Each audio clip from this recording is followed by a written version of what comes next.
Hi everyone, welcome to session C 9.2, Innovations in Teaching Employment Relations. The chair of the session is Johanna Weststar, and I am Tasneem Abba, and I'll be helping out with the technical elements of the session. You have all been muted upon entry to the session, and I would advise you to stay muted throughout this session. And when it is time for questions, you can use the raise hand feature at the bottom of the Zoom window, and you can click on the participant list, and thereby you will see a blue raise hand button. If you click on that button, your name will appear at the top of the participant list. Then Johanna or I can recognize you and help you out to ask your question. And at that point of time, you can also unmute yourself by clicking on the microphone icon at the bottom left of your Zoom window. And meanwhile, during the session, if you want to reach out to me, you can use the chat function in the Zoom window below. And while using the chat function, you can write your note in the box provided, but make sure before sending the message, you change the receiver from everyone to my name or the chair's name so that we can pick it up from there. And to change the name, you can use the arrow that is right next to where it states everyone. And other than these, please avoid using the public chat function because that may distract the presenters or the audience members. And there are clap reactions or thumbs up reactions available for you to use. Those of you who are joining us using phone, we would advise that keep yourself muted throughout the session. If you have questions to ask, you can speak up during the question and answer session. And lastly, this session is being recorded and it will be available on the YouTube page of Canadian Industrial Relations Association at the end of the conference. Thank you so much, everyone, for joining. And now I'll hand it over to Johanna. Thanks very much, Tasneem, for all your support.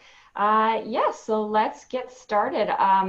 Just a shout out to John Budd for helping to put this panel and the panel yesterday on teaching strategies in IR together. Some of the ideas from this came from a ILERA dialogue listserv discussion a year ago, I think it feels like now, and many of the panelists were participating in that discussion, and we're really happy to bring all of you together today. So we'll get started with Carla Katz from Rutgers University, and Carla's going to talk to us about collective action in practice, effectively using simulations in high enrollment classes. So take it away, Carla. Hi, everybody. Happy to be here. I'm going to give a few remarks and then share a slideshow. What I want to talk about today is finding methods to create a dynamic, active learning environment that's participatory and student-centered, even in what I call high enrollment courses. To me, that means 100 plus. As most of you know, large classes offer a lot of opportunities, tremendous energy and excitement, but they also, as we know, offer some significant challenges. They produce the same challenges we experience in smaller classes, but on a much bigger scale. Things like grading and assessing participation, giving exams, managing cell phone distractions, late arrivals, departures. But from my perspective, the more critical challenges are perceived anonymity of students and the behaviors that grow out of that perception, including things like student hesitation in asking questions, or a general sense of invisibility or disengagement. And, students say that in a very large class, it's not unreasonable for them to feel invisible or think that the professor will never know their name. So what can we do to meet these particular challenges and create a better space for learning? And at our school, the School for Management and Labor Relations, we take a very participatory approach to all of our classes, but it's been a challenge in the classes that are the biggest. So team-based simulations are definitely one of the answers. And obviously simulations are not new. I have been using my co-panelist and colleague John Budd's Zinnia simulation with students for many years, and I adore it, and thank you, John. And we know that simulations engage students in active learning, encourage critical thinking, maximize their retention of the materials, let them apply concepts from the readings and lectures in a more realistic way. Plus, they're fun. And, you know, I tell students at the beginning of the semester, we're going to have fun. And I believe in anchoring that kind of mental image. And I think that they learn more when they're smiling. So I want to take you through one of the simulations that we do in an undergrad course that I teach every semester called Work, Society, and Quality of Life. And I'm going to specifically talk about a month-long simulation that we do that culminates in a mock US Senate Judiciary Subcommittee hearing on immigration reform. Let me just tell you a little bit about the course. It's a 100 level hybrid undergrad course, so it's not a course for labor studies majors. It draws students from all over the place, all kinds of majors, a lot of freshmen, a lot of athletes. It meets in person 3 hours at night once a week, and it also requires students to do online forum discussions weekly, so it's sort of a hybrid. And the course itself looks at the global nature of work, changes in the workplace, how work affects our quality of life, hence the name, and how those changes impact equality and prosperity, and for whom, both positively and negatively. So the class is completely structured in a group-based learning model, and they're divided into permanent groups of 6 to 8. Typically the class is between 150 and 190 students. So there's a lot of groups, and they're supervised by undergrad teaching assistants that have taken the course in the past and then have gone through a training program. And in the first few weeks of the class, in addition to the topic for the night, whether it's income inequality or unionization, we also spend a significant amount of time on group dynamics, team building, consensus building, so that by the time we get to the end of the semester and the Senate immigration simulation, which happens in the sort of final third, the groups have bonded, they're working together very well as teams. All right, so I'm gonna put up some slides and take you quickly through the simulation. I included some photos, so it's more fun and gives you a sense of what the class looks like. All right, I'm screen sharing. Oh, good, works. Okay, so I just said this, but one thing to know is that we created this piece of mock legislation called the Border Security and Immigration Reform Act. We gave it a Senate number. It does not exist, but it creates a new W visa category. Oops, I didn't mean to do that. That would allow foreign workers temporary stays within the country. And the goal is for students in their stakeholder interest groups, which we'll get to attempt to win support for the bill or to oppose the bill. Some of the photos are just peppered in here. These are the teaching assistants for this. They're from different semesters. They act as the senators on the Judiciary Subcommittee. And behind them is a row of people, students from the class that act as their chiefs of staff. That's the copy of the bill. The bill has a lot of poison pills in it, so it's not very straightforward, and it doesn't mimic a bill that exists, so that students can't just sort of research the position of their stakeholder group on the on the bill in an easy way. So the simulation spans 4 weeks. That's sort of a look at the class, how it's structured. Everybody sits at round tables. And the first week is devoted to preparation and research. So they start by pulling a stakeholder group out of a hat. The groups are all over the political spectrum. There will be a group that pulls the Republican Party and a group that pulls the Democratic Party, but then there are groups that are, you know, sort of right-wing employer groups. There are unions. There are sort of more left-wing immigration groups. And the first thing they have to do in their groups is to research their stakeholder group and try and mesh what they learn about their stakeholder group with the bill.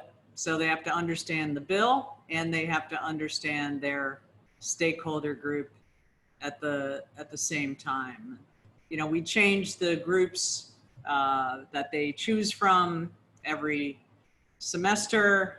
You know, we had 24 groups this past semester, so we had 24 stakeholder groups. And some of these slides are the slides that the students actually get, so I'm not going to read them to you, but once they've done that research, they have to develop a position paper, which includes argument and counter argument that would challenge their particular stakeholder's position, and formulate a 2 to 3 page, what we call testimony and rebuttal paper. Week 2 is the most fun week outside of the simulation itself, where we build coalitions. So we talked about consensus building at the beginning of the semester. We talked about team building. They've learned about it. They've researched their stakeholder. So now is the time to form a coalition. And they need to assess their allies that might have similar views on the bill, develop an internal strategy, and then move on to negotiate. So what they'll be doing, you'll see on the flip chart paper there, it's the name of their stakeholder group, and then it is their sort of primary wants and needs and their position on the bill. And they sort of walk around the classroom trying to find allies that make sense. So for the first 10 minutes of the class, they sort of do their research and identify who they might want to form a coalition with. And for the political parties, they do something slightly different. They have to identify chiefs of staff and which senators they'll be serving, etc. And then they spend the next 45 minutes actually building their coalitions. They've put up the posters, they've explained them, and now they're walking around for 45 minutes trying to find partners, and they create a written document that establishes what the 3 points of agreement are. And at the same time, the 2 parties and the staff for the parties are developing sets of questions for the senators to ask during the cross-examination element of the simulation.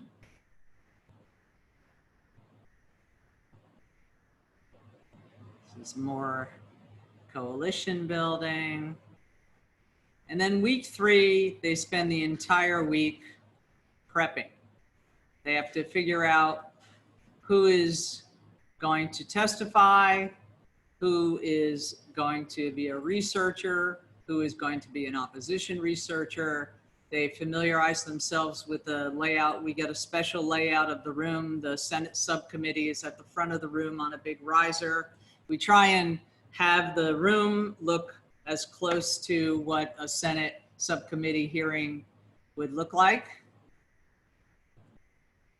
And they have to, in that class or in between, prepare 5-minute written testimony that they will give the following week, and questions and answers that they think they'll get from both the Democratic and Republican senators and what their potential responses would be. They will have live researchers, but it is very difficult in that time frame to sort of look it up. They serve in different roles. There's an editor-in-chief. As I said, there are researchers, there are opposition researchers. This is a different group of TAs. And what you see behind them is a live blog. Students are required to make 3 posts during the class. We found back many years ago that if the audience needed something to do, meaning the students that were not in the process of testifying, or else it was too crazy. So they now have to make 3 posts that comment in a substantive way on testimony or on the questions that a senator asked and the answers that a particular coalition gave. And then the big show. So it is very formal. I'm usually whoever the Democratic chair is, and a colleague fills in as the Republican chair. The TAs act as the senators, and they've researched their particular senator. We're all in character. The students and the TAs dress up for the occasion, and they give 5 minutes of testimony, and then they suffer 10 minutes of hard cross-examination by the senators. And this is just the responsibility for the audience. This is what it looks like while it's in progress. And that's, you can see in the background, that's the live blog, and it scrolls. They can do it from their laptops, but they're not allowed to do it from their seats. There's tables set up in the back. So with laptops, if they want to post, they have to get back there and do that. This is the fun part. They also post photos and whatever they want. The 2 groups on the sides of the testifiers are the party staffers.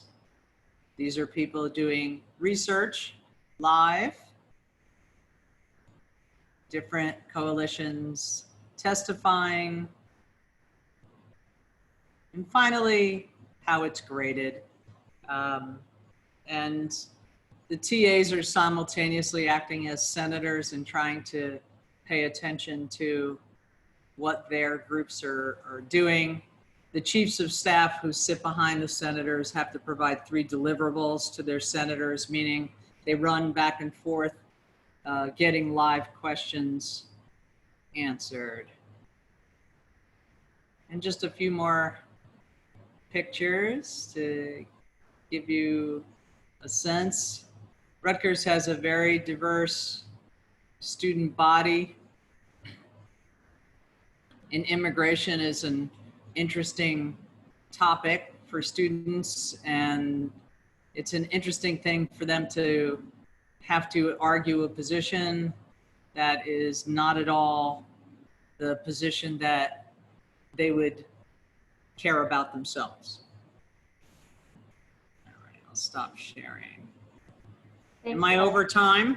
Just a little bit, so if you could wrap up, that'd be great. Yeah, so I just wanted to say that, you know, after the simulation is over, we do a debrief, and then, you know, we look at the course evaluations, and students find this simulation to be incredibly rewarding. They say things that they never would have delved as deeply into the issue of immigration and immigration reform had it not been for the simulation. They sort of felt like they got an education on the political process, and they got to finally use in a realistic way the skills in group dynamics and consensus building that they did at the beginning of the semester.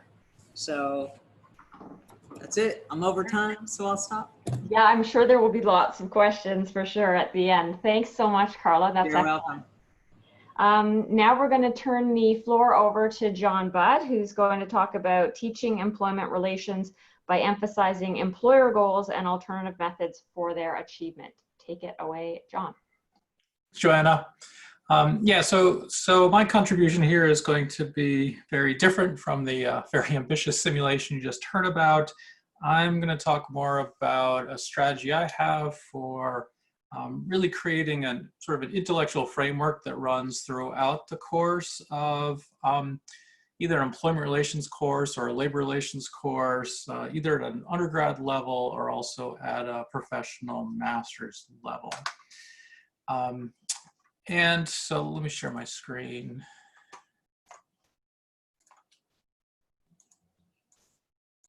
Right, so in traditional employment relations courses, labor relations courses, right, the usual IR institutions, typically front and center, right, whether it's about sort of national level policies or whether it's about unions and how they're organized or contracts or the work rules that come out of contracts and their importance and their adjudication. Right, so you know, traditionally these industrial relations institutions at various levels have really been front and center in labor relations, industrial relations, employment relations courses. And I'm not here by any stretch of the imagination to downplay that importance or to undermine this importance.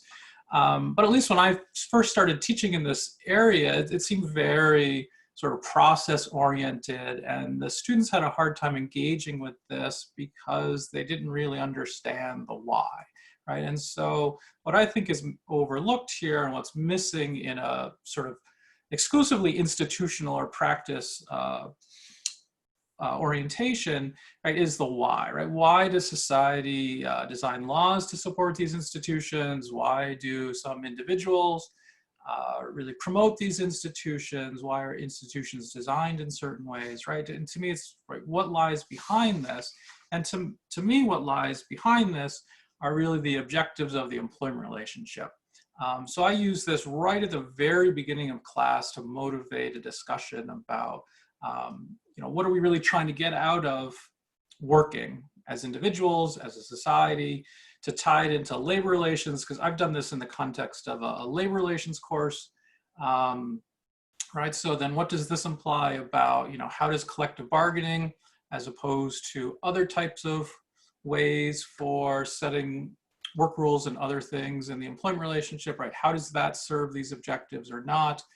How does that compare and contrast to other types of ways of achieving these objectives? And for those of you who are in participating or in the audience in yesterday's teaching session, you know, this is very similar in spirit to what Johanna was talking about. You know, the words I'm using are different, the approach I'm taking is a little bit different, but philosophically it's very similar to what Johanna was talking about yesterday in terms of introducing, you know, sort of more foundational principles around citizenship and 5 other things. And so the way I do this with my students, and again, this is really one of the very first things I do, and we talked about this a lot yesterday too, and all of the instructors, I think yesterday, talked about how you know, the subject becomes much more relevant for the students when we can get them to see it through their lenses and through their experiences, and I do the same thing. One of the first things I ask them in the beginning of class, right, is to think about what they want to get out of working. How do they want to be treated? How do they want their conditions determined? And if you know me, right, this is just a way of sort of pulling out equity and voice, but you know, you can use other terms. And then the fourth question in terms of, well, let's turn it around. What do we think employers want, right? And we can talk about productivity and commitment and quality and flexibility, right, which I throw into the heading of efficiency. So surprise, surprise, we have efficiency, equity, and voice. And so then I frame a labor relations course, right, as really thinking about how independent employee representation contributes or not towards these objectives of efficiency, equity, and voice. And through a pluralist framework, it's about trying to strike some type of balance between efficiency, equity, and voice. Right? And so I get, again, try to sort of frame labor relations a little more broadly, right? It's not just organizing, it's not just bargaining, it's not just grievance handling, again, all of which are very important, right? But the underlying sort of ends here is to try to contribute towards these societal goals. Okay, and so then this happens really early in the course, but try to come back to it quite frequently. And the other key foundational part here, which again helps students connect what we're talking about in the course to their own sort of frames, their own experiences, things they've heard at their own dinner table or in social media or whatever, and things that I want them to understand in the course, right, which is to think about alternative ways for then achieving these employment relations goals. And so, again, anybody who knows what I've been writing about isn't going to find any of this surprising, right? But I then early on in the course focus on getting to see 4 different intellectual perspectives, models, frames of reference, whatever you want, however you want to think about them, right? And so I present a neoliberal or mainstream or egoist frame of reference, right? Very competition oriented, very self-interested oriented. There's the classical human resource management unitarist frame, pluralist industrial frame, and a critical industrial relations frame.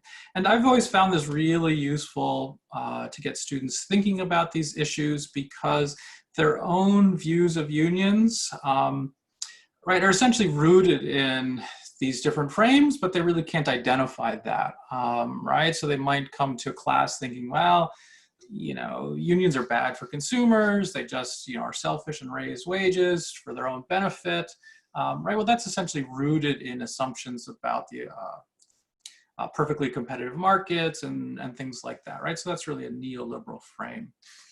And so I think this is really important for them to sort of connect the course material to their own experiences again. I think it's really important. I'm a big believer in that a deeper understanding comes through an appreciation of difference. And so, right, to flesh out the pluralist industrial relations frame or a unitarist frame, right, I think that understanding is deepened when you see what the alternatives are rather than just seeing it in a vacuum.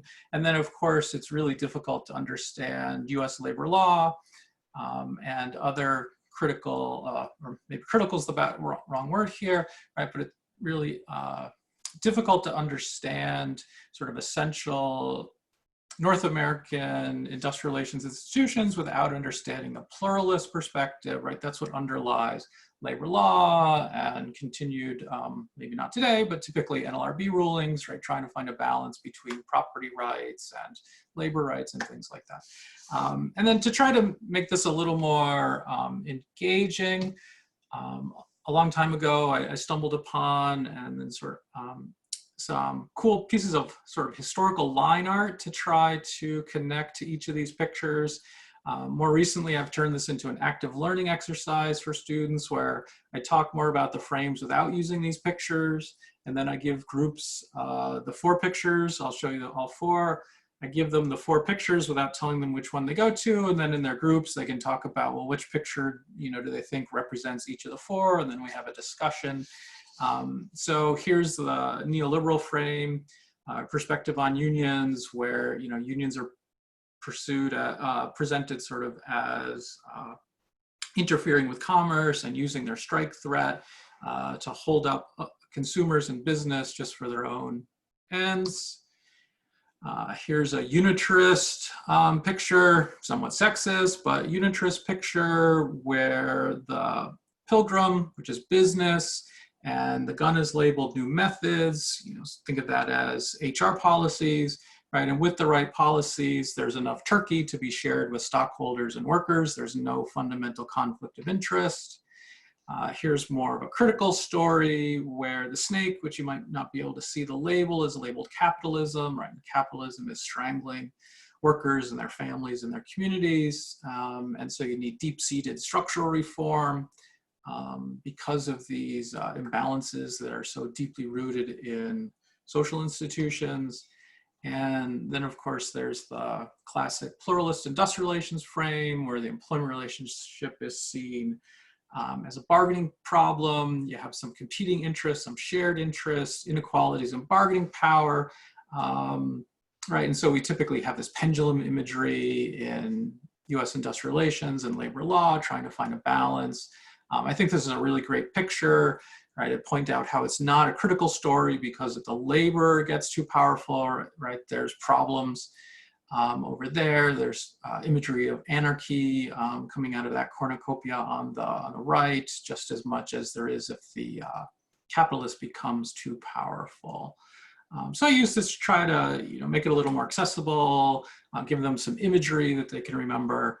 And as we go through different topics throughout the course, draw back on the importance of these frames for understanding different perspectives.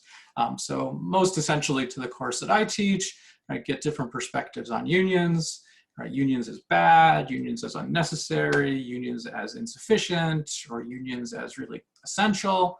But I think this is really powerful because it also gives students a way to see competing perspectives on human resource management, on global governance, free trade versus transnational collective bargaining versus, sort of voluntary codes of conduct, which are each coming out of different schools of thought here. More recently, with renewed attention on social justice and racism, we can use these different schools of thought or different models to think about different perspectives on racism, institutional racism coming out of the critical school in particular, to get students to think about this. And similar to what Johanna was talking about yesterday, right? Students don't really see these alternative perspectives, think about sort of fundamental objectives in other places in the curriculum. So in an HR curriculum, I think this is really important, and it gives them not only a lens for thinking about labor relations issues and employment relations issues, but also a richer lens for thinking about what they're being taught in their HR courses as well. In business school, right, business courses are typically taught through an implicit model or frame, right, where we have stylized economic models and rational agents with fairly materialistic goals, right, and this is a place where we can open up that thinking and get them to think more critically and think about alternatives and think about the realism of the assumptions that are typically embedded but not made very explicit in their typical business courses or even in their typical HR courses. And that might be Johanna telling me to stop, but I am done. You had 3 minutes left. I'll concede it to Carla. That you and Carla are a perfect synergy of time from the chair's perspective.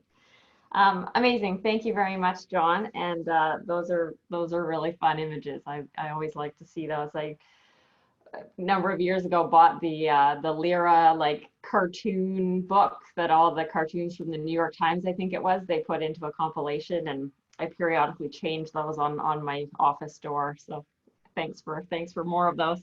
Now we're going to move over to Rob Hickey from Queens to talk about experiential learning in employment relations. Thanks, Johanna. And I want to thank John and Johanna for organizing this session. I have to admit that when I first kind of expressed interest, my image was we'd be sitting around a conference table kind of informally chatting about these things. As I'm sure Johanna's expectations for what this conference would look like was a lot different a year ago. So what I'll be presenting is a bit more of my own personal journey towards the importance of experiential learning, but also just kind of sharing how I've approached it, what's worked, what hasn't worked, and also kind of a call to action as well. So I'll kind of explain what I mean by that by the end of this brief presentation. First, let me just say a couple of words about Queens and the program that I'm in. I've been at Queens for 15 years now or so. Feels like longer.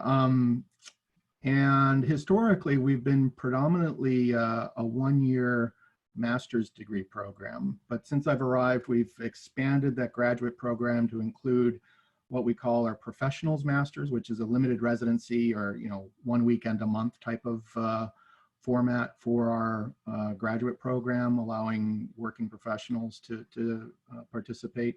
And about 5 years ago, we started getting into undergraduate education. And so those two changes really created opportunities for us to think about our curriculum, think about, well, you know, what are we trying to generate?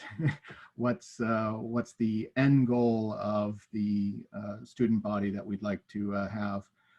And so that really fits into what I'm going to comment on today in terms of my own teaching and learning evolution. And in part, it was, you know, thinking about, well, what shifts student engagement from bored to energized, and just thinking about kind of my early teaching experiences, which were much more traditional, you know, lecturing about the mechanics and framework for, say, public sector labor relations. Well, talking about work and talking about institutions governing work turns out to be a pretty boring topic for most people. Those of us in the IR community, you know, we have kind of an odd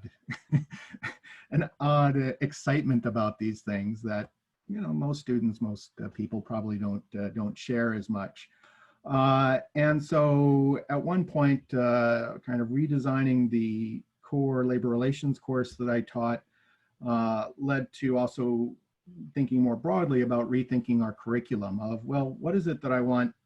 What are the objectives? What are the desired learning outcomes? And beginning to focus on those learning outcomes. And initially for that core course was, well, they need to you know, demonstrate legal competencies around understanding, you know, why certain functions or activities are governed by different legal regimes in Canada, or how different arbitration decisions may impact practices in the workplace. Centrality of negotiation skills, kind of this notion that anyone who graduates from our program should have, you know, some degree of understanding the negotiations process, not just in a formal collective bargaining sense, but in a more fluid, dynamic negotiation sense. And then finally, kind of critical thinking and perspective taking. And I've really emphasized this perspective taking, and it builds on John's comments about those frames. I use those for +1. So I like Johanna, I use John Goddard's, at least that one chapter in his text on theory, which has those 4 frames plus the reformist frame, and trying to help students both recognize their own existing perspective, but then to have some ability to experiment with, well, if you were adopting this particular frame, how might you understand this scenario? So that's one of the case exercises I do, is give them a brief scenario, or I give, you know, the same scenario to 5 different groups, and they each have to kind of analyze the scenario based upon one of those, you know, perspectives. And the other thing that you'll see in my transformation and shift towards experiential learning was quite a bit of focus on the applications. You know, particularly at the graduate level, we're not generating PhD students, we're generating folks who predominantly go into management, but we usually have about 10% of our graduates work for unions or other progressive organizations. But regardless, you know, what are the applications, what are the skills and competencies that we want our graduates to demonstrate? And this was encouraged both with, you know, expanding relations with alumni, my own program of research and working with practitioners, unions, and employers, and some of the continuing education work that we've done with unions and employers, and kind of reaching an understanding that theories bore, but experiences energize, and how do we help students experience theories in a practical sense by showing some applications. And so my starting point as I began to think about how do I promote experiential learning, it really was to revisit, well, what are the intended learning outcomes? What are the skills and competencies that we want to generate and focus on. So I won't go through this in detail, but just to kind of share with you, being able to step back and think about our curriculum as a whole and not just for my core labor relations course, you know, thinking, well, there are certain foundational skills that cut across all of our disciplines, whether it's labor economics, HR, OB, or traditional IR type of courses, where we want people to demonstrate interpersonal communication skills, critical thinking, and professional skills. But I also drove down then into each of the kind of 4 core areas for our program, which is labor and employment law, labor relations, OBHR, and workplace policies and governance. So that's kind of how we think of the structure of our curriculum, that most of our courses, there's certainly overlap, but they may fall into one of these areas more so than others. And each of these areas have certain core theories associated with them, but there are also a whole set of kind of functional skills and areas of specialized knowledge, and being able to step back and identify all of those and then figure out, well, where does this course fit within this broader matrix of skills and competencies is kind of the starting point. And in addition to the matrix of skills and competencies, I check that against skills and competencies that are presented by various professional associations. So the purple circle on the left is from the HRPAO, the HR Professional Association of Ontario, and SHRM is on the right. And, you know, most of these have very similar categories for skills and competencies. And, you know, I don't adopt those per se, but it's more, again, a confirmation check of, are we identifying the right intended learning outcomes? Are we generating people who will be effective practitioners at the end of our program? And so again, really anchoring the curriculum on these skills and competencies, but then using that to develop cases and simulations. The other thing I want to highlight as we moved into undergraduate teaching is a need to have more of a gradation in the hierarchy. So in my 100 level course, I'm really looking for kind of basic knowledge of, you know, can you identify the legal regimes associated with occupational health and safety, or some of these kind of base intro course type materials. And by the end of that intro course, hopefully we'll be moving into the second level of professional application of, well, how do you apply negotiations theory to this, this grievance adjudication process or something like that. And then at the graduate level, look for more of a critical leadership, where you leave the nature of the problem kind of ill-defined and lacking information, and how can they grapple with what the reality of workplaces are, which are often rather untidy. So looking at the competency of written communication and how I might use this for collective agreement language as a functional area of knowledge, you know, I might start with making sure that students identify and describe clauses within the collective agreement in terms of professional application, being able to read, interpret, and apply that to a particular operational situation. And then finally, at the graduate level, having exercises where they need to write language and present it to counterparts and see how the other party responds to what they've generated as a potential solution to a situation.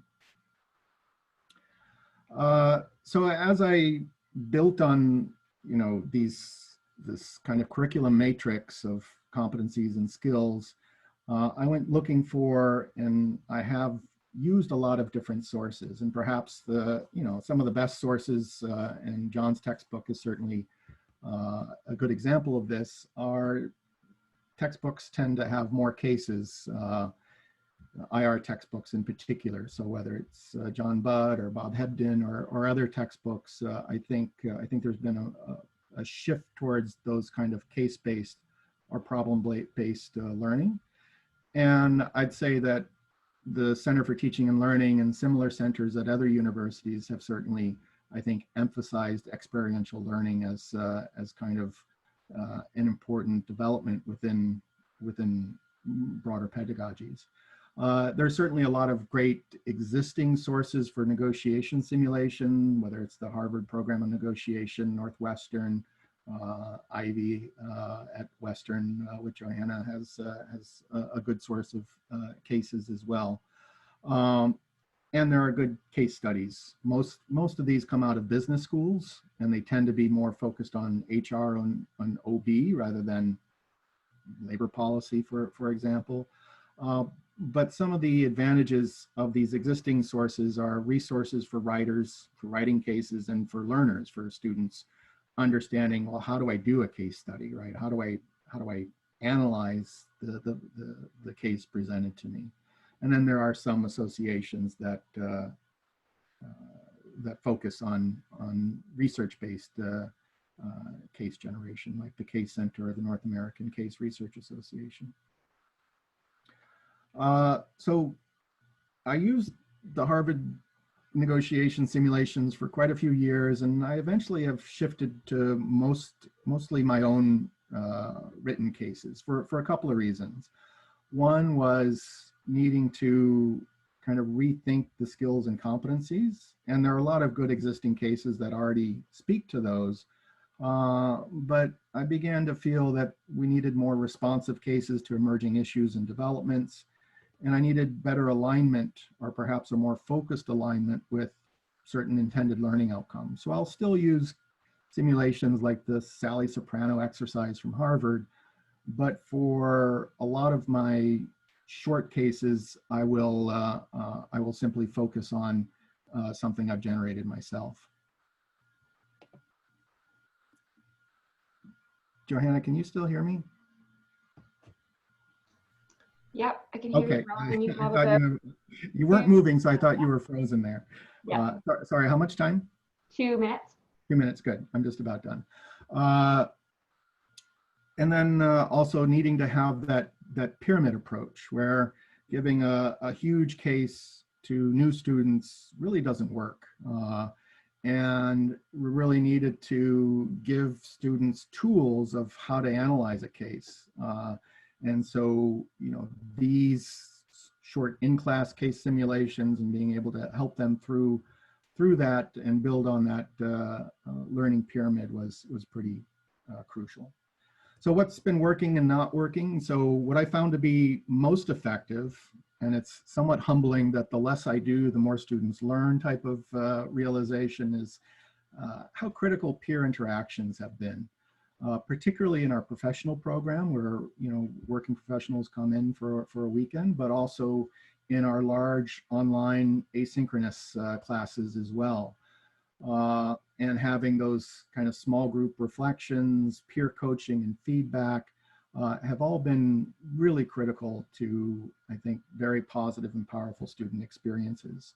Allowing enough time and space for critical reflection is vitally important, and helping people think about, well, what does critical reflection mean? It doesn't just mean saying what you think you did wrong. It's about John's question of why, right? And helping people continue to ask why as the tool for critical reflection and problem solving.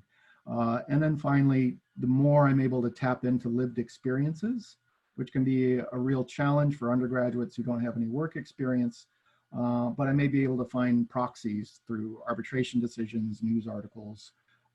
And one thing I did in the occupational health and safety course was finding community service learning partners. So finding alumni or other potential partners to do an occupational health and safety project that had kind of real world implications and connections.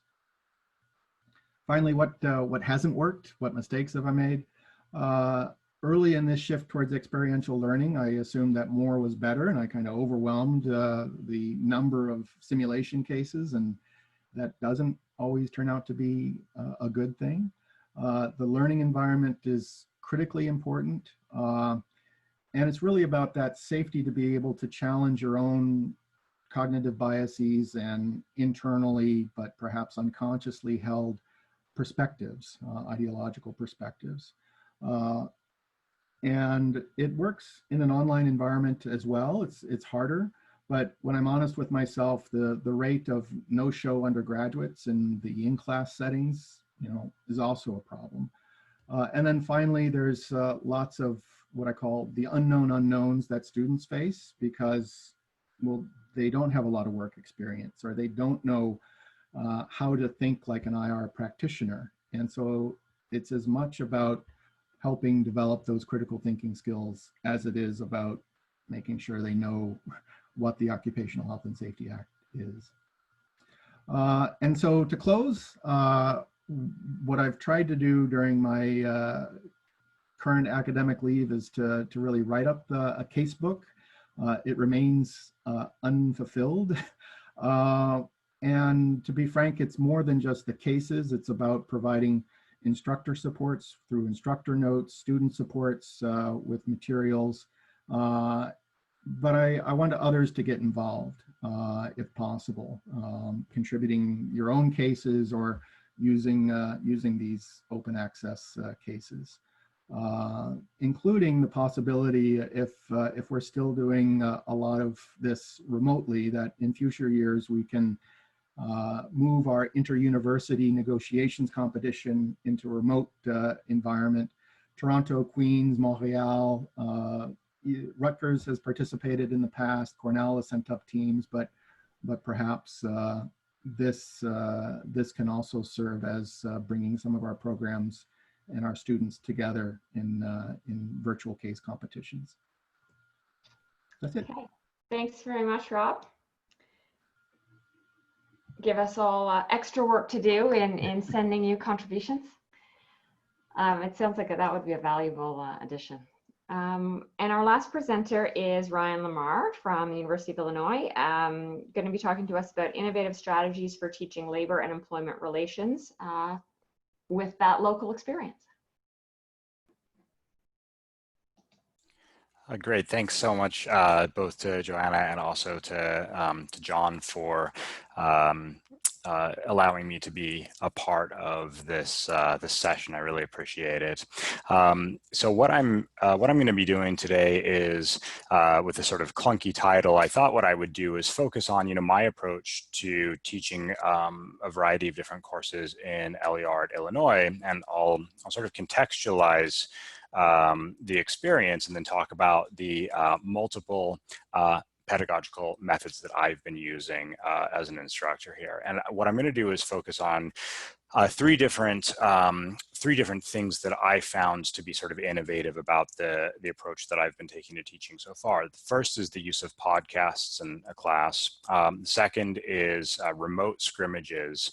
And the third is the use of games, gamification of learning through board games. And with each of these, I'm going to also focus on how you hold students accountable using these innovative methods and some of the challenges associated. And some of these challenges I think have come up to some degree in the conversations we've been having so far, and it'll be maybe interesting to look at the challenges as they apply to these pedagogical approaches. So let me give you just a quick sense of what I teach, and you'll see some of the illustrations of these multiple pedagogies as I describe them for a variety of these courses. So I teach classes in collective bargaining, workplace dispute resolution. I teach a game theory class, which basically has the students learn basic principles of game theory and then apply game theory to strategic HR functions.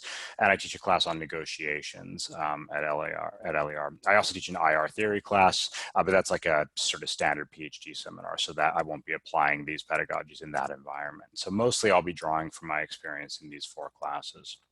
Let me just give you a sense of what the LER context looks like. So where I teach at Illinois, it's a 3-semester experience for the students, and it's graduate only. So we're talking about a very quick 18-month program, sort of similar to like the Mylar program at ILR at Cornell. They come in, they have 3 semesters with you, and then they leave. And the vast majority of them are going to go into HR. So 90 to 95% are going to go into HR, and they come in already to some degree under the assumption that they're going to be headed to HR careers. Unlike I used to teach at Penn State, and unlike at Penn State, where it was a bit more of a sort of an exploratory experience at the undergraduate level, here they're pretty well established in terms of what they're going to be doing. The max class size at Illinois is around 50 students. This is obviously pre-COVID. It's going to be like 5 now, probably. So it's about 50 students, and about 30% of them are international. And the vast majority of the international students come from China. I teach 1 3-hour class every week. And so these are the sort of institutional structures into which I am going to apply the innovative pedagogies. So one thing to sort of think about is, that I had to wrestle with is, why bother? Why do this? Why engage in multiple pedagogical approaches? Why not just stand up and lecture? For one, a 3-hour class is too long to do a straight lecture in. I don't like that experience, and I don't think the students enjoy that experience either. And so mixing is important. It's an important way of breaking up the time, given that we have only 1 meeting per week.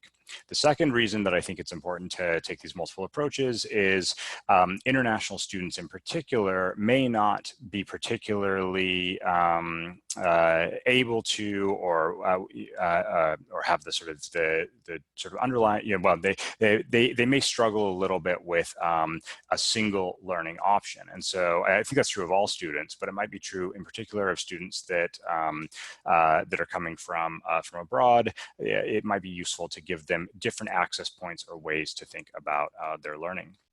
The third reason I think to use multiple approaches is I think that we need to give buy-in to employment relations topics at Illinois in a way that that requires accessible multiple pedagogical approaches. The students don't come in tailored or trained towards sort of social justice necessarily. They come in thinking they're going to do HR. And so you have to really sell them on the value of learning collective bargaining and workplace dispute resolution and game theory.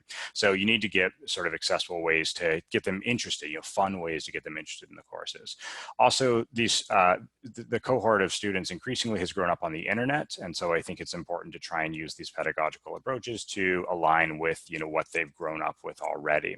And the last one is sort of a slight, tongue-in-cheek, but I would argue that, I feel a deep competition with all the instructors at LER to be better than them. And so I want to try and, do my best job so that I get, good teaching evaluations and what have you. So you try and use this as a comparative advantage, although giving all my pedagogy away right now is kind of, not the best strategic approach to take for that. But, comparative advantage to, get as many students as you can into your classes. So, all right, let me talk about the first pedagogical method. That's the use of podcasts. So just if you're unfamiliar with podcasts, these are episodic downloadable audio recordings. So you have, maybe maximum of maybe an hour of some audio recording that students can download and listen to on demand at their own pace. This is, I find, a really useful complement to readings, and it could be a substitute for some denser readings, but I find it very useful to complement readings with a podcast. You can listen to podcasts when you're cooking or running or doing other activities, and it takes you away from the sort of straight text. And so I find it quite useful to use these audio recordings. And it's also nice because, podcasts exist in this sort of massive repository. You can get podcasts anywhere, and so you can pick and choose which podcast you think is most useful for your course. So I use these in all my classes. I use them weekly, and every week students will listen to podcasts and then connect them into broader topics for a given week. So let me give you an example of this. In my collective bargaining class, students will listen to a podcast from This American Life called New Me, and it's a podcast about the New Me plant in Fremont, California. It's what I think is an interesting story, talking about how this plant was in complete disarray, and then it was a GM plant in complete disarray, and then with the Toyota experience, they came in and basically tried to change the entire culture of the plant, and it was a unionized operation. And so I use it to introduce students to the idea of employee engagement and labor management partnerships. Another example, this is another podcast I use in collective bargaining. It's called Cops See It Differently, and it tracks police officers in Milwaukee and looks at what happens when you change the shifts of cops from being third shift, the midnight to 8 a.m. shift, to second shift, the evening shift. Does changing the shifts have them, force them to see their communities differently and maybe engage in less invasive tactics or less, maybe adversarial tactics toward their community? So I use this to teach, to help students learn about public sector bargaining, police unions, and the effects of scheduling on outcomes. Another, just a quick example of some podcasts that I've used in my game theory class. Students listen to a podcast called The Golden Rule, which is from a really good podcast show called Radio Lab. And here this teaches them all about prisoners' dilemmas. And so The Golden Rule is actually a podcast based around a game show that students can then go watch episodes of on YouTube. And they can see the episodes of the game show and how prisoners' dilemmas play out in this game show on YouTube. And then they can listen to this podcast that gives them a much deeper understanding of the actual dynamics that were going on in the show to illustrate problems of PDs. They also listen to something called Tit for Tat, which is another Radio Lab podcast, which deals with Robert Axelrod's Prisoner's Dilemma tournament and teaches them how to win at Prisoner's Dilemmas, how to overcome Prisoner's Dilemmas cooperatively. This relates back then to a simulation that they do and connects to a simulation that they do where they get to play a Prisoner's Dilemma game against each other around bargaining rules. Okay, last podcast example I just want to give here. This is actually a podcast I've been listening to really recently. It's a local podcast from Toronto, so I thought it would be relevant to ILERA. Here's a podcast called Hustled, and this is a podcast that deals with gig economy work and union organizing in the gig economy. So you get sort of up-to-date interesting bits of information about gig work and union organizing. Okay, so how do you hold students accountable in podcasts? Well, I have them do weekly presentations. So each group of students gives one presentation on one podcast a semester. So they have to be really up to date on at least one of those podcasts. And then all students have to write up analyses that connect the podcast back to their learning. A couple of challenges. I can't know if people are actually listening to the podcast. They might just listen to their one that they present on, and they might not listen to many of the other ones. And another challenge is, with passive learning, it's hard to know if they're going to pick up on the things you want them to pick up on. So they may not hear what I hope that they would hear within the podcasts. The second pedagogical method that I'll run through quickly here is remote scrimmages. And this is just sort of an extension of what we do in the Zinnia and in other sort of in-person experiences. But this moves beyond the in-class role plays to give remote an opportunity for remote scrimmages between different schools. So this is similar to what Rob was mentioning with the Cornell, Rutgers, and other intra-university consortium, but it's done virtually over Zoom. I like it because it creates a sort of friendly rivalry between schools. We do these scrimmages against other schools, and we can sort of create this friendly challenge. And I do this once a semester as a sort of major activity for the students. I've done it with the ILR school at Cornell, and I've done it with the USC Law School. And so these create these nice sort of friendly inter-school rivalries, and I welcome any interest, if anyone has any interest in developing these further and playing these against my students. How do you hold students accountable in scrimmages? Well, one thing that we do is we stream and record the scrimmages, and so I require that all students watch the scrimmages, and then I put exam questions about the scrimmages on my exams, and we spend some amount of time the following class debriefing what we experienced, and I use a sort of participation approach. Some challenges of the scrimmages: sometimes it's hard to get people to actually volunteer to participate in these Zoom scrimmages because it's a little bit more work, but it's also putting students on the spot in front of their classmates, recording them, and it's tough to get some students to be willing to go that far. Another problem is if you get some students to commit to volunteering, other students feel like they might be sort of, off the hook and they don't volunteer. And so after, in the debrief. And so getting buy-in from both groups can be a little bit challenging. The last thing that I want to mention is games. So I have students play board games in one class in particular. There's a lot of evidence that gamification of learning can be really valuable. I think this is a really fun and interactive way for students to learn course concepts using board games. And I run board games throughout the entire semester. You know, on a sort of like bi-monthly basis, they have to do a write-up, and I tie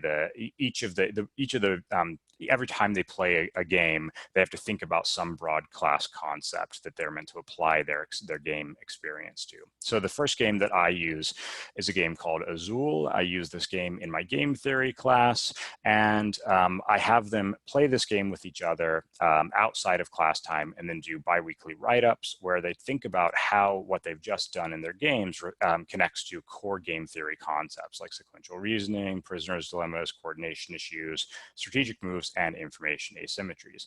A game that I haven't yet done, but I'm going to try and introduce next time I teach collective bargaining. There's a game out there called Strike, and this is a great opportunity to gamify collective bargaining learning, and you can use this to tie gaming into things like union organizing, labor power, cooperative solidarity, and workers' rights and protections. So with games, just sort of to quickly summarize, how do you hold students accountable? Well, you have them play the game, but also do write-ups to connect them to these broad learning outcomes.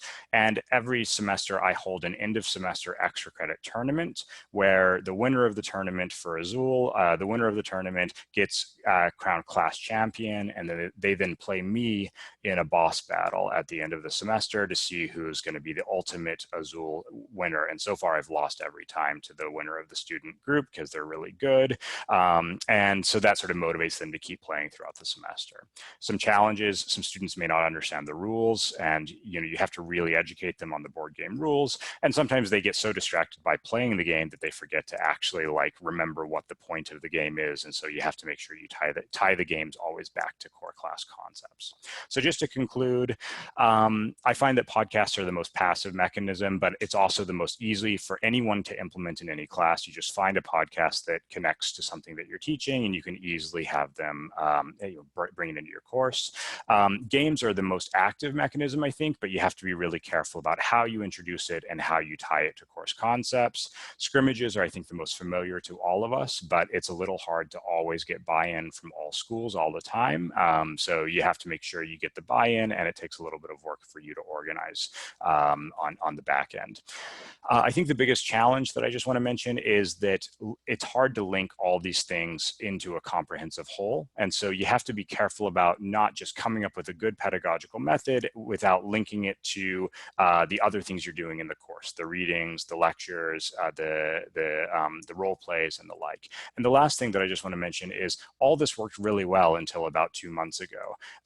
When I was told what my fall semester might look like, all of a sudden I discovered that it might be really difficult to try and implement these things in a sort of post-COVID world. So I just want to flag that as interesting pedagogy that works under normal circumstances, but may not work under sort of suboptimal circumstances. So thanks very much, and that's my presentation.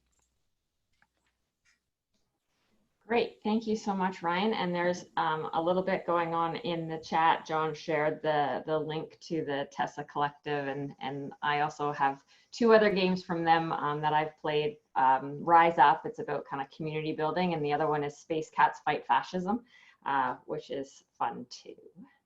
Awesome, so thank you very much to our 3 panelists. We have time now to open the floor to questions from the audience, or if panelists would like to engage other panelists in questions, that's good too.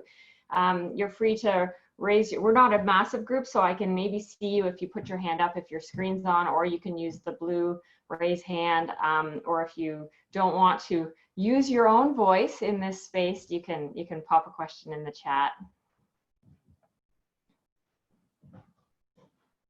Anyone have any immediate questions or thoughts? People are liking the presentations in the chat, that's for sure. Maybe I have a question to get things started.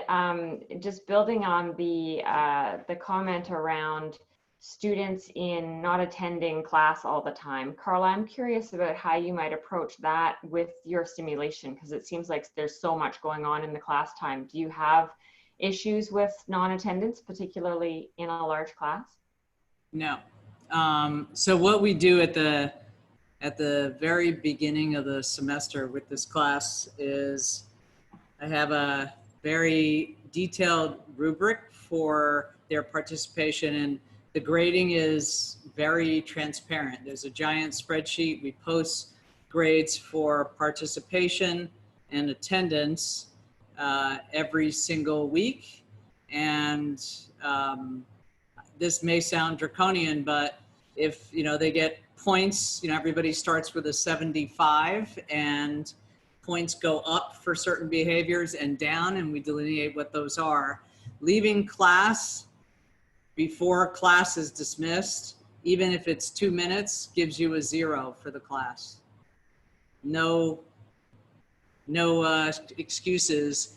And it's remarkable. I've been teaching this class for nearly 10 years, and it's people come, unless they have they're actually ill, and they don't leave until I say it's time to go. And so it's been pretty remarkable. So a lot of it is just being very clear up front if they don't want to participate in the class, but this is how it has to be. And I don't it's a 3-hour class at night that goes till 9:30. We don't always go to the bitter end, except when we do our collective bargaining simulation, and this one, which we usually go over. But, I get students to buy into this model, and,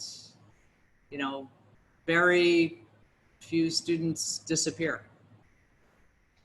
Great. And because the TAs, each TA, of which there's 12, has 2 groups they're responsible for, they have a method for tracking participation and attendance, and a grade for that for every single class. Right. Great. I see we have hands up from Jason Foster and also Christopher Davidson. So maybe we'll collect both questions and then turn it back to the panels. Jason, do you want to go first? Sure, happy to.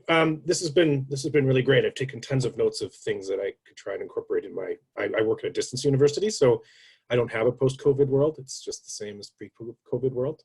I have a quick question, 2 quick questions for Carla. The first, you may have made this clear and went over my head, so I just want to clarify. For the simulation you do around the bill and the Senate and the stakeholder groups, are you using like real senators' names and real like advocacy groups, or are you making, you're making up pretend ones? No, it's the real names of the senators that are on the Senate Judiciary Subcommittee, which changes a little bit, okay. Not each semester, but over time. And we use, the bill is fake, but the stakeholder groups are real. Okay, thank you for that clarification. So what I'm wondering is since this is real groups and real senators, how is your experience, how do you find in your experience, like, do the students create a fairly nuanced representation of these people, or do they kind of be more of a caricature, or are they actually sort of more reasonable than these senators are in real life? They really, it's the TAs that act as the senators, not the students. So these are former students that are now, applied to become a TA and getting credit for that work. They really get into it. They do a lot of research on their senator. They're a little bit of a caricature, especially on the Republican side. A lot of the students are progressive, and then when they get to play a Republican, they act like an idiot. But we sort of encourage the theater, and we warn the class. The class is a safe space, but we warn them that we're in character as the senators, and not to take it personally, because we make the cross-examination piece hard and fun. We interrupt them just like a real Senate subcommittee hearing. Did that answer the question? Yes, thank you. You're welcome. Thanks, Carla. And Chris, do you want to ask your question?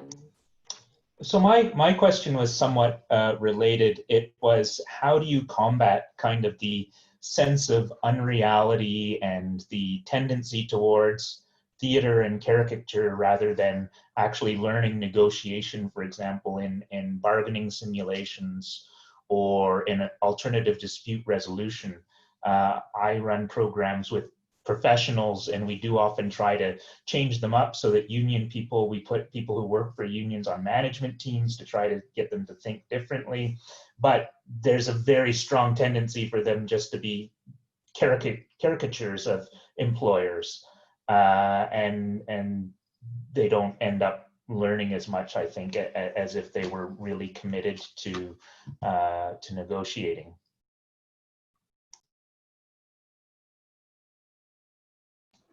Maybe it could be to Carla, but I think most, if not all, of the presenters do simulations. So if anyone wants to kind of weigh in on how they engage with that realism piece. I can weigh in, and I'm sure John has tons of ideas too. Yeah, I teach collective bargaining both in person and online. We have an online collective bargaining. And what's very interesting is that once they get to the actual negotiations, their attitude seems to change dramatically. They sort of start out as a caricature, but over a 3 to 4 hour period, and sometimes we do this over 2 weeks, it changes. And, you know, this is obviously a very limited, this sort of the experience as a caricature to start with. Before I came to Rutgers, I was president of CWA for 28 years, and I'm currently president of the New Brunswick chapter for our faculty union. I've bargained probably 400 collective bargaining agreements, including ours. So I give them a lot of practical suggestion just because that's been my life's experience.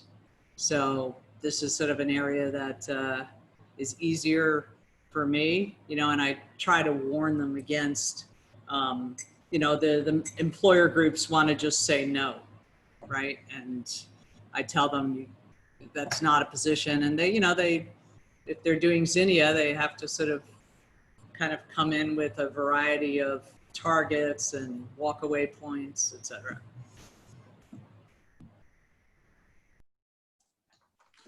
I could weigh in a little bit. I guess I haven't really had the experience of the caricature in a negative way. At Minnesota, the students, you know, aren't seasoned professionals for the most part. We do have an evening program, but, you know, so maybe they haven't really sort of had enough experience to have sort of this hard-edged caricature view, or you know, or they're very HR attuned, so their caricature is, you know, the unitarist, we can all get along together, rather than, you know, just like say no, say no, say no.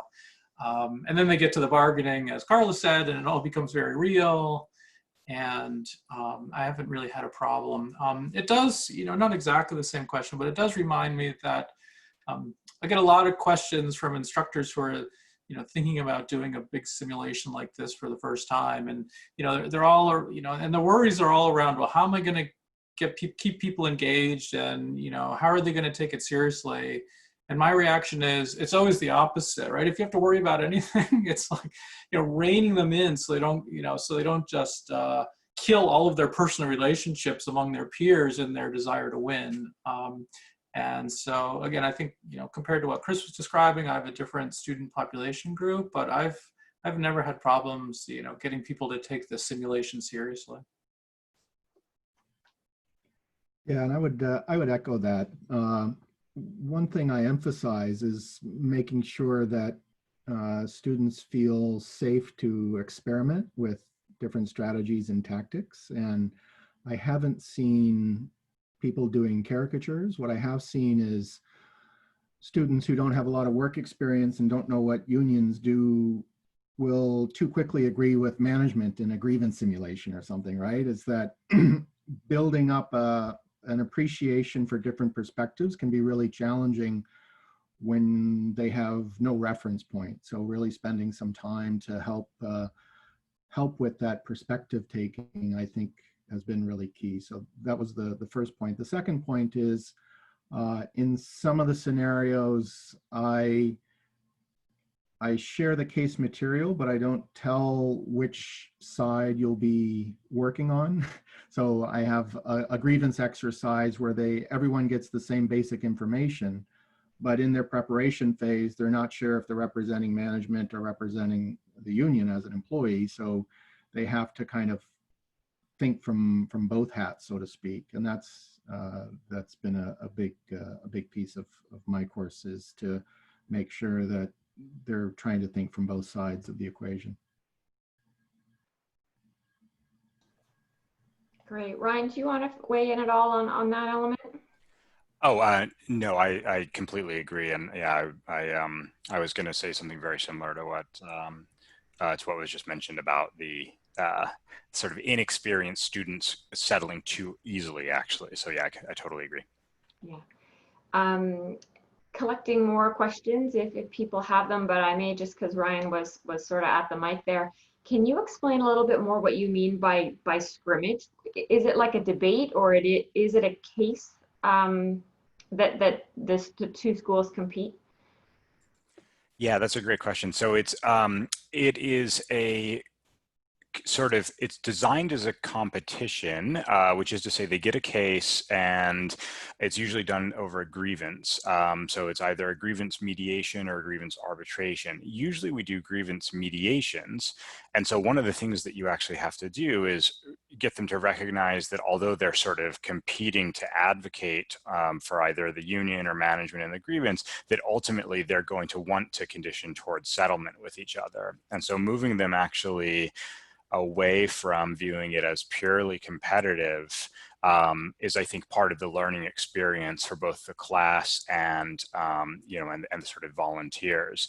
So inevitably, like when we go up against Cornell, inevitably, in the debrief, they always say, oh, we definitely won that mediation. And it's like, well, that if you think that you won, you probably didn't, right? That wasn't, the point was to compromise. And so part of it is conditioning them in that way. So yeah, it's very much a sort of friendly competition toward settlement. Great, thanks very much. Are there other questions out there from the audience, or do panelists want to ask questions of each other? Give people some time.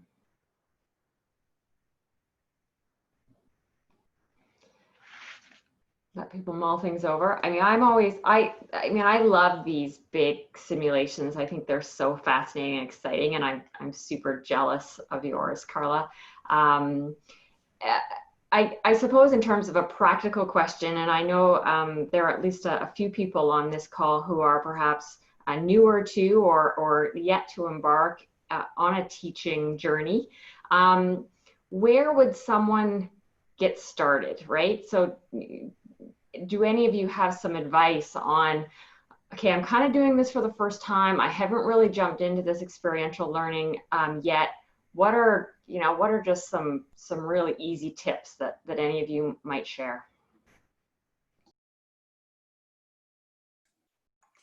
Well, this doesn't get at the logistics of, certainly something as big as Carla, but I think more philosophically, I think it's important to, collect all these ideas, but ultimately you have to do things that fit your comfort level and your style and your personality. We've had experiences in my department where, we share with new faculty coming in, and somebody, sort of does, sort of implements that whole thing, but it doesn't really fit their style. And so it's, so it doesn't go very well. And I think the other thing is, don't be afraid to experiment and fail. And as part of that, be very open with the students in terms of your thought process. So it might seem obvious to us why we're doing this or what we want the students to get out of it, but it's not always obvious to the students. And so I think it's really hard to get to a point where you're oversharing with the students in terms of, why are we doing this, and what do I hope you're getting out of this, and what are my expectations?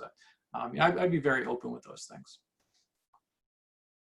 And if you're experimenting, say, this is the first time I'm doing this, and so I'm grateful that you're going to be my guinea pigs, and part of the debrief will be how, I can improve it for next time. And I'd be very comfortable being open with that, and I think students appreciate that. Great, thanks, John. Do other people want to weigh in? Just to give a sort of slight sort of, not a counterpoint, because I totally agree with what John is saying, but to give another way of thinking about it, maybe, like when I was first starting out, I kind of thought that like I had to come up with everything. And, it's really scary when you're first starting to think that you have to create all the content. And so, I think that, John will like this, but, striking a balance between creating your own, experimenting on your own, creating your own materials, but also, trusting and relying on what's come before you is important as well. I share all of my materials and content with new instructors, but I give them the caveat that they don't have to use any of it. There's no obligation or expectation or prescription about how they want to teach their classes, but having that sort of structure when you're first starting out can be somewhat helpful as well. I don't think that would go against what John's saying. It's just, a sort of an addendum to it. For sure, thanks, Ryan. Carla, were you interested in weighing in there too? Yeah, sure.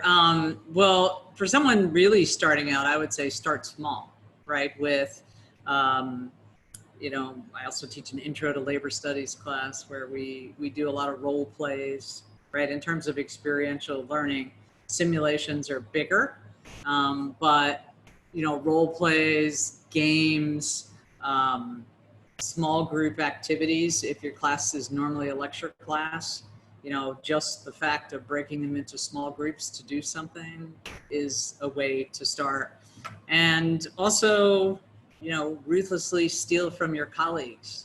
The things that are working for other people may or may not work for you, but, that you're around a lot of other smart people, and, it's great to see. I tried something that I sort of erroneously thought somebody else had tried when I was teaching a class called Youth and Work, where the students had to, in small groups, create a monument to the victims of the Triangle Shirtwaist Fire.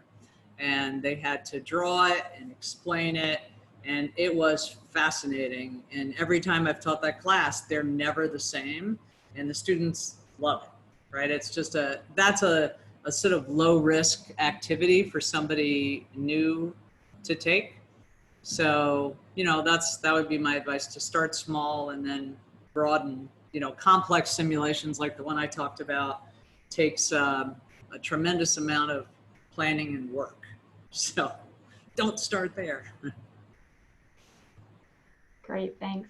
Rob, do you want to weigh in at all from your experience? And I mean, you, of course, too, at Queen's have recently gone through, as you described to us, quite an elaborate kind of curriculum design and rethink, and it's clear that that's sort of reshaped where you've come from. So there's learning there too, I expect. Yeah, and I would say that and maybe I just wasn't aware of it when I started out, but there seems to be a lot more resources, particularly around experiential learning and problem-based learning or case-based learning. And, some of the advances in pedagogy more generally apply to our field just as much, whether it's gamification of learning or other advances. And I guess the most important one for me was really trying to step back and focus on those intended learning outcomes, and kind of everything else drives from there. And it has helped me focus more rather than trying to do everything and not covering half of it, try and be a lot more focused. And I think there are a lot of resources out there that, again, I wasn't aware of before, but now I see them as extremely valuable, whether it's your local Center for Teaching and Learning or from other sources like the Harvard or Northwestern programs. Great, so we're coming up against the end of our time. If we don't have other questions from the audience, I'm sure people would take an extra minute to do whatever they need to do, especially if you're joining another session. So thank you so much to Carla and John and Rob and Ryan for sharing these innovations. And I think those in the audience can sense from from these 4 individuals that they're very open to sharing their materials and discussing. So I'm sure they would not be opposed to you reaching out to them after the session for various things. And so I'll just say that on their behalf. But thank you so much. It's been a really engaging session, and enjoy the rest of your afternoon. Thank you. Thank you. Thanks, everyone. Great to meet everybody. Bye-bye.